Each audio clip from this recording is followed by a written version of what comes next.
Assalamu alaikum, beta. I'm Shahid, your teacher. Today we're going to study a very important poem, that's Prayer for Strength. It was written by Rabindranath Tagore. The poem is in the form of a prayer.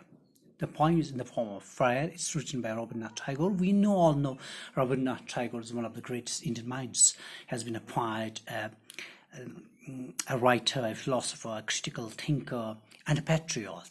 So he was born in 1861 in Kolkata. He received his the only person who received from India, only Indian to receive Nobel Prize in Literature.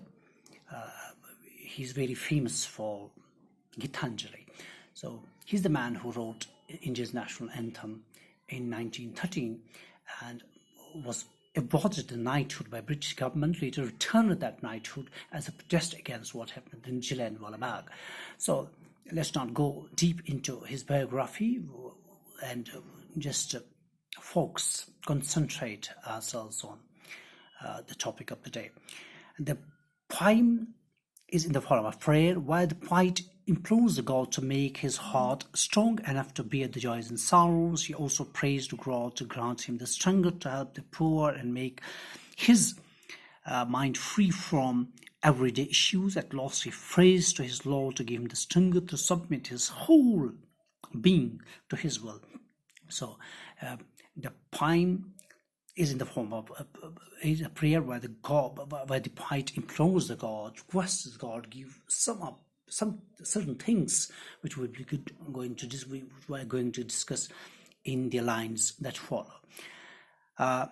This is my prayer to thee, my Lord. This is my prayer. This is my prayer. The poet says, this is my prayer. What I want, this is my prayer. This is my request to God, to pray to thee. Thee means you. It's an objective case of you. That's thee refers to God.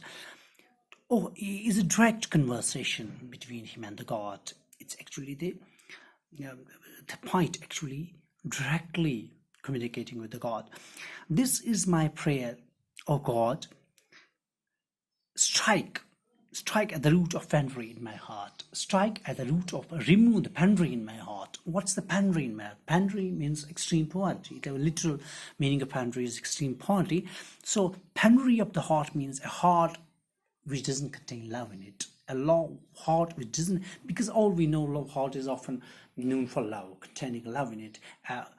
Unloving heart, a heart which does not contain love and affection for the beloved, is a poor heart.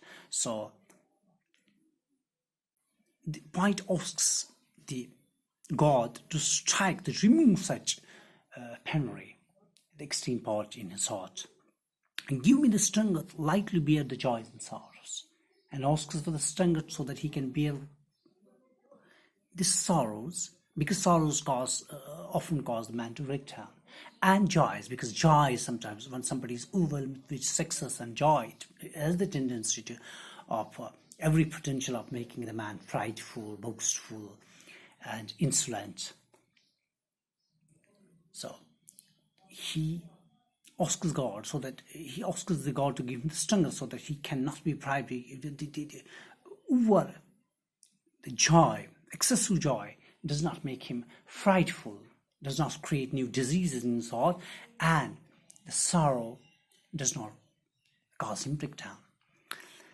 Give me the strength to make my love fruitful in service. Heart which does not contain love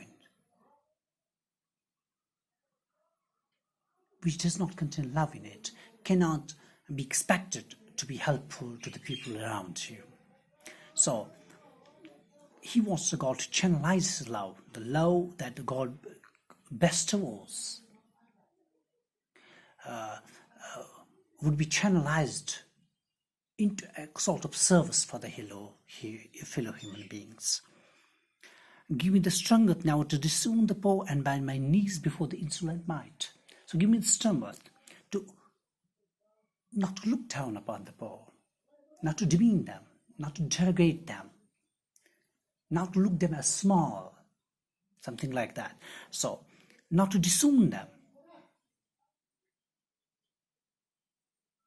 but and or bend my knees before the insolent might. Might is often insolent. Might is often obnoxious. Might always has a tendency of being obnoxious and prideful and boastful. Everything. So insolent, that's why the word insolent might has been used. So given the strength, so that people often have a tendency of surrendering before the might, or becoming subservient or sycophants or subservient before the might for different reasons. That here, those who do not surrender or bend their knees before the might are often strong people. They have strength. Because there are many people in the human history, revolutionists or freedom fighters, who have refused to bow below the insolent, before the insolent might. So Rabindranath Tagore actually asks the God to give him the strength so that he is not one to become sycophant or to become one of the surrenderers before that prideful might. Give me the strength now give me the strength to raise my mind above the trifles. Because trifles mean something. The issues of very little importance. They too have the potential of entangling somebody in quagmire and swab, and not preventing him to do something great. Because we often have the domestic problems, many different problems. We are often indulged. We often indulge in them. Get into them, and these trifles do not allow us to do something great in our lives. So White actually asks the God to give him the strength so that he can rise above these trifles. These trifles do not prevent him from doing something great for the humanity. So, and give me the strength to surrender my strength to thy will with love. Give me the strength, and asks for the strength so that he can surrender that strength only before the God's will with love. He's not going to use that strength for other purposes, to create mischief or to acquire those power, to misuse that, to gain wealth, as is the tendency and the trend in the contemporary society. Everybody tries to use the strength to gain more and more material advantages, or to become corrupt or become mischievous.